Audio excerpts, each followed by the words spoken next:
Good morning guys, welcome back to my channel. तो आज मेरे ब्लॉग की शुरुआत सुबह सुबह और ये बर्तन धोने से हो रही है, क्योंकि आज हमारे हाउस हेल्पर नहीं आए हैं और वो इतनी छुट्टियां मारती हैं ना, मुझे लगता है कि महीने में 4-5 छुट्टी तो हो ही जाती होगी। और ये एक अच्छी चीज़ थी कि कल हम लोग रात में दिन में हम चले गए थे बाहर लंच करने, जैसा कि आप लोगों ने देखा ही था। तो बहुत सारे बर्तन नहीं थे, डिनर के थोड़े बहुत बर्तन थे जो मैं रात में ही धुल ली थी। और मुझे आराम थोड़ा इसलिए होता है ना कि मेरी हैबिट भी होती है कि मैं चाय अगर शाम को बना तो वो सारे बर्तन मैं उसी समय धुल लेती हूँ। जो छोटे मोटे बर्तन होते हैं ना, मैं उसको उसी समय क्लीन करते जाती हूँ। तो मेरे लिए ये ईज़ी होता है कि मुझे बहुत सारे बर्तन नहीं धोने थे। और साथ में मेरे हस्बैंड भी किचन में थे, वो भी अपना कुछ कुछ कर रहे थे, क्योंकि उन्हें भी लगता है कि मैं अकेले, और आज तो पूरा ही काम था, झाड़ू पोछा बर्तन खाना सारा ही मेरे को करना था। और छुट्टी थी, नव्या भी घर पे थी, तो इसलिए ये क्या हो रहा था कि बहुत ज़्यादा, जिस दिन सब घर पे होते हैं उस दिन ऑब्वियस सी बात है काम थोड़ा ज़्यादा होता है। तो दोनों ही मिलके हम साथ साथ कर रहे थे। और आप जब साथ में मिलके करो ना, अगर आप हस्बैंड वाइफ रहते हो तो काम थोड़ा इजी हो जाता है। बाकी फैमिली के साथ रहते हो तो ऑब्वियस सी बात है कि और भी लोग होते हैं आपके हेल्प के लिए, लेकिन कुछ नहीं तो मेरे हस्बैंड ना मेरे साथ साथ वहाँ पे बातचीत भी करते रहते हैं, तो ईज़िली हो जाता है। कभी कभी वो मुझे चिढ़ाते भी रहते हैं, तो वो सारी चीज़ें चलती रहती है। और ऐसे या तो मैं फिर, अगर कोई नहीं होता ना, मैं अकेले काम करती हूँ, तो मैं क्या करती हूँ, कोई सॉन्ग लगा देती हूँ टीवी में या कुछ भी, क्योंकि मुझे सिर्फ काम करने में ना बहुत बोरियत हो रही थी। तो आज देखो, और जिस दिन मैं घर में खुद से काम करती हूँ ना, मेरे को थोड़ा ज़्यादा टाइम लगता है। मेरे हस्बैंड ये बात कहते भी हैं कि तुम्हें आंटी अगर काम करती हैं तो वो इतनी जल्दी कर लेती हैं, तुम वही झाड़ू पोछा करती हो तो इतना टाइम क्यों लगता है। तो गाइस, मेरे को थोड़ी क्लीनिंग ज़्यादा पसंद है, और मैं जिस दिन करती हूँ ना उस दिन मैं एक एक चीज़ को चमका देती हूँ। तो आज ना मैंने पूरे किचन का ये टाइल्स ना अच्छे से सर्फ डाल के, क्योंकि क्या होता है कि वो उस पर ऑयल वगैरह पड़े या नहीं, किचन में काम होता है ना, तो वो सारा हर कुछ कुछ दिन बाद ऐसे आप टच करोगे ना तो चिपचिपा जैसा लगने लगता है। तो आज जब मेरे हाथ में क्लीनिंग का सब कुछ मिला था, तो मैं देखो यहाँ पे पहले मैं अच्छे से ये सारे टाइल्स वगैरह क्लीन करूँगी। और आज मैं बताई थी कि नव्या थी घर पे, तो वो ये कॉटन लेके आई थी कि मम्मा इसको थोड़ा सा गीला करके दे दो, तो उसका भी बीच बीच में चलता ही रहता है। तो बस आज के दिन की शुरुआत ऐसे ही हुई थी गाइज। और जब आपको सडनली पता चलता है ना कि आज आपके हाउस हेल्पर छुट्टी पे है और वो नहीं आएंगी, तो फिर लगता है कि अब कैसे होगा सारा काम। बट ये था कि हाँ चलो कर लेंगे, आज छुट्टी थी, वरना अगर ऐसे वीक डेज में होता है ना तो फिर बहुत हो जाता है, क्योंकि आपको सारा खाना वगैरह बनाना रहता है, तो वो थोड़ा ज़्यादा टफ रहता है। बट आज अच्छा था कि आज छुट्टी का दिन था। तो बस आप देख ही रहे हो कि मेरे दिन की शुरुआत कैसे काम से हुई है। तो वैसे मैं हमेशा कहती हूँ काम करना मुझे अच्छा लगता है, ऐसा नहीं है कि काम करना मुझे पसंद नहीं है या मैं काम नहीं करना चाहती हूँ। तो लेकिन सडनली जब आपको पता चलता है कि ये सारा चीज़ भी आप ही को करना है, तो थोड़ा सा पैनिक हो जाता है। और यहाँ पे ना मैं कप वगैरह, मैं वीक में या 15 डेज़ पे मैं हमेशा ये कप और ये सारी चीज़ें ना मैं खुद से क्लीन करती हूँ, क्योंकि वो दिखने लगता है आपको गंदा। तो मैं यहाँ पे मेरा जो मग था या कप जो था, आज मैं वो सारा साफ़ करूँगी, क्योंकि मुझे को ना वो डंडी के पास से वो लोग इतना ब्रश या ऐसा तो कुछ क्लीन करते नहीं हैं, तो वो येलो येलो जैसा हो जाता है। और आज मैं अपने सिंक को भी, मैं बोली ना जैसा कि मेरे हाथ में जब चीज़ें आती हैं ना तो मैं उसको बहुत अच्छे से क्लीन करती हूँ। ये मेरी मतलब इसको या तो मेरी हैबिट समझ लो या ये मेरी प्रॉब्लम समझ लो, बट ये मेरे साथ है कि मैं एक एक चीज़ को अच्छे से साफ़ करती हूँ। और वैसे ही मुझे अच्छा लगता है नीट एंड क्लीन रहना। और मैं टोकती भी रहती हूँ कि इधर गंदा है, ऐसे है। मैं साथ लग के भी करती हूँ। आप लोग को ये चीज़ भी मैं बताना चाहती हूँ कि ऐसा नहीं होता कि मैं सारी चीज़ें आंटी के ऊपर छोड़ देती हूँ कि वो ही करेंगी, नहीं, मैं साथ साथ उनके कराती भी हूँ। तो मुझे अच्छा लगता है, तो मुझे लगता है कि वो अकेले कितना करेंगी, तो मैं साथ में लग के ये सारा काम कराती भी हूँ उनके साथ। और आज जैसे मैंने बताया था कि आज मेरे हाथ में पूरे घर का काम, क्लीनिंग का काम का बागडोर मिला है, तो आज मैं बिल्कुल अच्छे से क्लीन करूँगी। और जिस दिन भी मुझे मिलता है ना, मुझे ये लगता है कि ये दिन एकदम अच्छे से क्लीनिंग का दिन है, क्योंकि उस दिन मुझे ही सारा काम करना होता है। और रोज़ झाड़ू पोछा घर में होता है, लेकिन गाइज़ आज मैं ना बेड के नीचे से कूड़े वगैरह निकाल रही थी और इतना गंदगी निकला था, इतना ज़्यादा गंदा निकला था। तो जब भी आप या जो लोग ना खुद से क्लीनिंग करते होंगे या खुद से सारा काम करते होंगे, उनके घर में जितना उनका घर साफ़ रहता होगा ना, आप किसी से और से कराओ। तो क्योंकि मैं ये नहीं कहती कि वो अच्छे से काम नहीं करते, नो डाउट वो अच्छे से करते, बट उनके पास ऑलरेडी एक सिर्फ मेरा काम ही नहीं होता है, और भी काम होता है, तो वो उतने अच्छे से नहीं कर पाते हैं। तो इसलिए एक दिन तो आपको अपने घर की साफ़ सफाई खुद ही करनी होती है। और मुझे सबसे मतलब मैं सारा काम कर लूँगी, लेकिन मुझे ना थोड़ा झाड़ू पोछा करने में थोड़ी सी प्रॉब्लम होती है। मुझे कभी से भी नहीं पसंद था ये काम, तो ये थोड़ा सा मेरे लिए डिफ़िकल्ट होता है, बट कोई नहीं।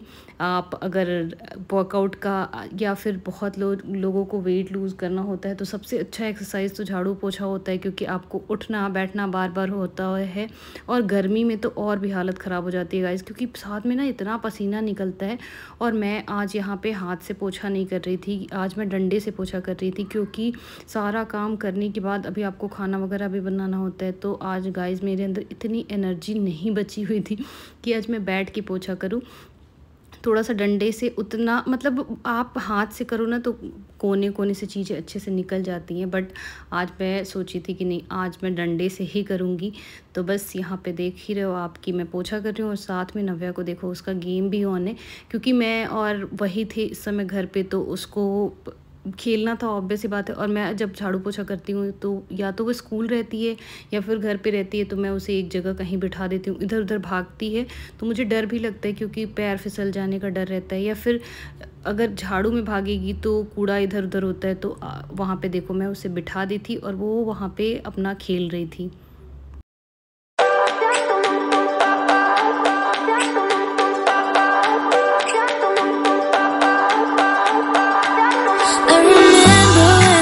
Staring a photo, don't forget the way you look me in the eyes, and I keep you in my heart is where you are. I still think of you, I want you coming. बस cleaning का काम करने के बाद मैं गई shower लेने, और हेयर वॉश भी करना था, क्योंकि आजकल तो आपको मुझे तो मतलब हर 1-2 दिन बाद ही हेयर वॉश करना पड़ जाता है, क्योंकि इतनी स्वेटिंग होती है ना कि बाल एकदम से वो भी चिपचिप होने लगता है। और इस समय हेयर फॉल भी बहुत हो रहा है, तो आपके बाल जब थोड़े से गंदे हो जाते हैं या गीले रह जाते हैं तो वो उससे भी हेयर फॉल होता है। तो इसलिए मैं तो बस आप लोग देख रहे हो कि मैंने शावर वगैरह ले लिया है, और थोड़ा बहुत मैंने जो रेडी होना था वो रेडी हो गई।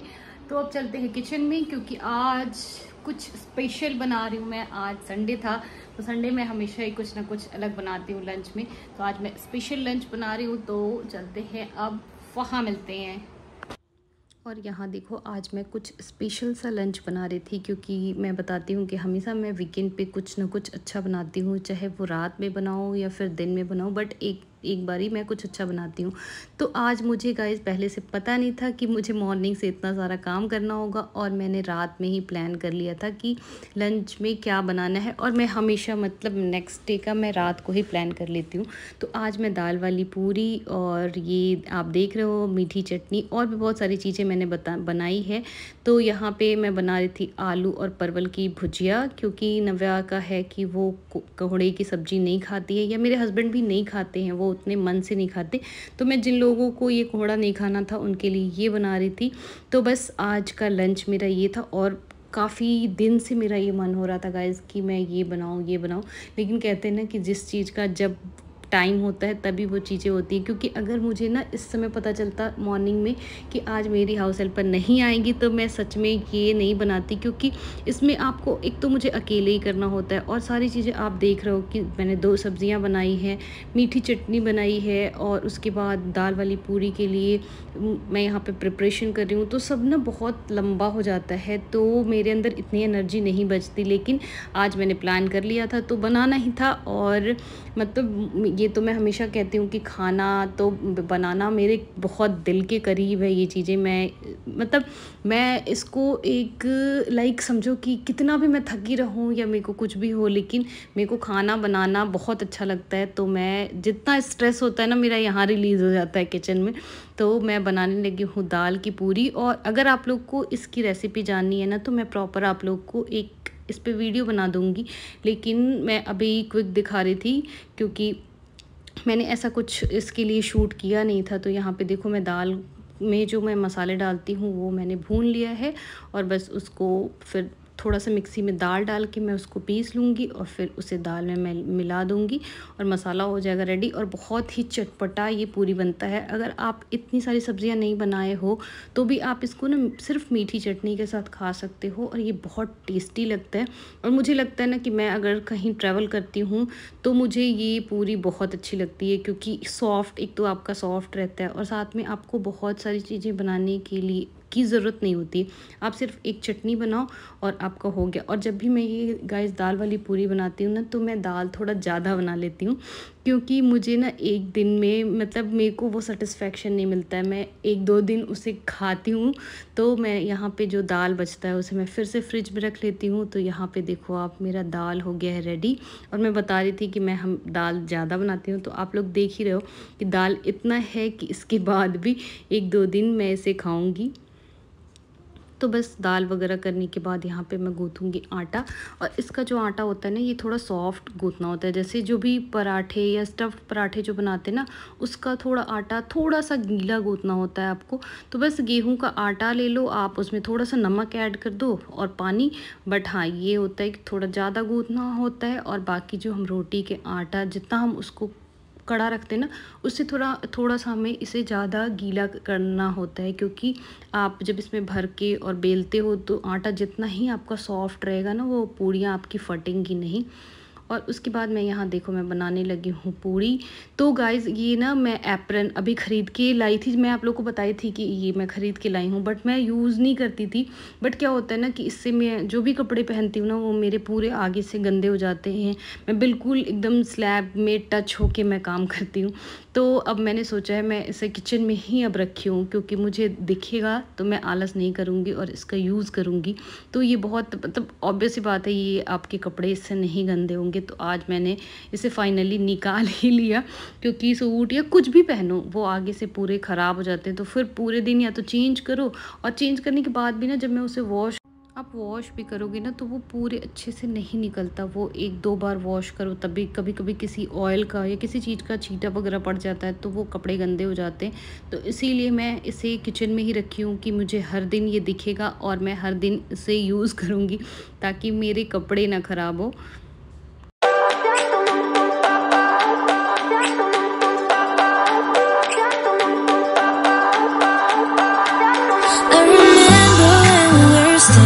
Photo.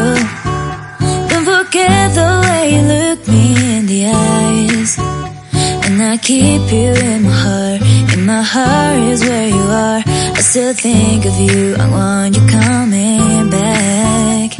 I remember when we were staring photo. Don't forget the way you look me in the eyes, and I keep you in my heart. In my heart is where you are. I still think of you. I want you coming back. Call me when you want me.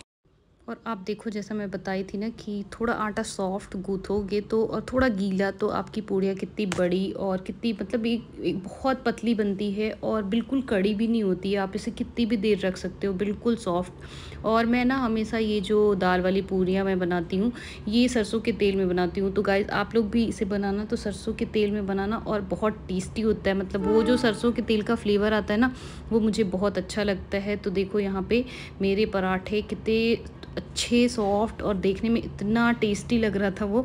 तो बस यहाँ पे मैं लगाने लगी हूँ अपने plate. और आप लोगों ने देखा ही है कि आज मैंने क्या क्या बनाया है। तो आज मैंने बनाया है आलू और परवल की भुजिया, एक जो कोहड़े कद्दू जो भी आपके यहाँ बोलते होंगे उसकी मसाले वाली छिलके वाली सब्ज़ी, जो मैं आप लोग को कभी बताऊंगी कि इसे कैसे बनाते हैं। और ये बहुत टेस्टी होता है, बहुत ही टेस्टी होता है। और साथ में मैंने बनाया है मीठी चटनी, खट्टी मीठी मैंने इमली की चटनी बनाई थी तो वो बनाया है। और मीठे में मैंने बनाया था खीर। और यहाँ पे देखो, तो बस आज की मेरी पूरी थाली लग रही है और अब हम लोग चलते हैं अपना लंच करते हैं। और आपको अगर ये मेरी वीडियो अच्छी लगी हो गाइस, तो आप मेरे चैनल पे अगर नए हो तो सब्सक्राइब ज़रूर करना, एक लाइक ज़रूर करना, शेयर ज़रूर करना। और मेरे जैसे ही आप लोग भी संडे को कुछ स्पेशल बनाना और मुझे बताना कि आपको मेरी ये वीडियो कैसी लगी। तब तक के लिए बाय।